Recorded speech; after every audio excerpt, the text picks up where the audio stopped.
pasuk in Eiv says, Mi yitain tohor mitamei loy echad. It's in the Yotzers of Shabbos Para, which means if you want to break out from impurity, from tamei, and you want to become pure and holy, a tohor, explain the heilige divrei Shmuel's chusay yogan aleinu. The eitzah is loy echad, to say ein mol nein, say once no.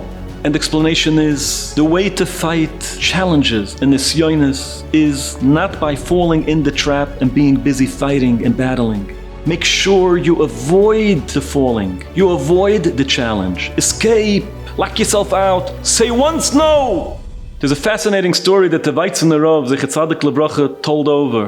When World War II broke out, there was a Yid that was very wealthy that went and he quickly liquidated all his finances, his entire wealth. He exchanged it and bought a very expensive, beautiful diamond.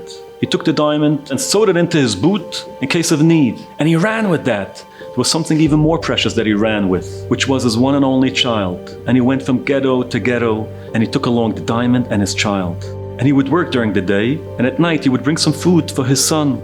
One day he comes back from work and he goes into his hut and he sees, Gewalt, my son is not here. He looks around and he realizes that he was taken away. He knew what he had to do. He ran straight to the tower where there was an office where the chief of the ghetto sat. He ran up to him and told him, I want to speak to you under 4 eyes. They locked the room, took off his boot. He tore out the diamond and he showed him the diamond. The whole room started shining at that diamond. And he told him, you want this diamond? Give me back my son, I'll give it to you. The chief of the ghetto said, I have no problem, but I promise to deliver a transport of 500 children.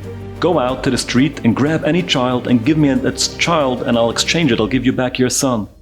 The Yid was an ehrliche Yid, and when he heard this, he tore kriya and he started crying and said, Baruch Daina Emes, I don't have a go-ahead to save my child. And he went home and he fell into his bed. And he felt, it's impossible for me to fall asleep. This is the last night that I'm together with my child. He's locked up somewhere, but he's still here in the ghetto. Who knows if he'll be alive tomorrow? And he was holding the diamond in his hand. And all of a sudden, he felt like he's starting to sweat. He felt chills go running through his whole being. He felt like he's losing his senses. And his feet started to drag him. And he got up with the diamond and he decided he's going to the head of the ghetto and he's going to give him the diamond and he's going to save his child by grabbing a different child. And on the way from his hut to the tower where the chief of the ghetto sat, there was a small, thick, dark forest. And when he was going in between the trees, he was so torn, going back and forth. How will he be able to live with himself? Ritzeach. It's a shaila of ritzicha. You're not allowed to. On the other hand, who knows if any of us are going to remain alive? And he was going back and forth. All of a sudden he felt that he got strength and he took courage and he picked up the diamond and he threw it into the trees and he yelled, Ois Nisayan! No more challenge! I lost the diamond! There's no more Nisayan. There's nothing I have to struggle with. Tired Yidden. So many times we're challenged and we have to fight and we're battling.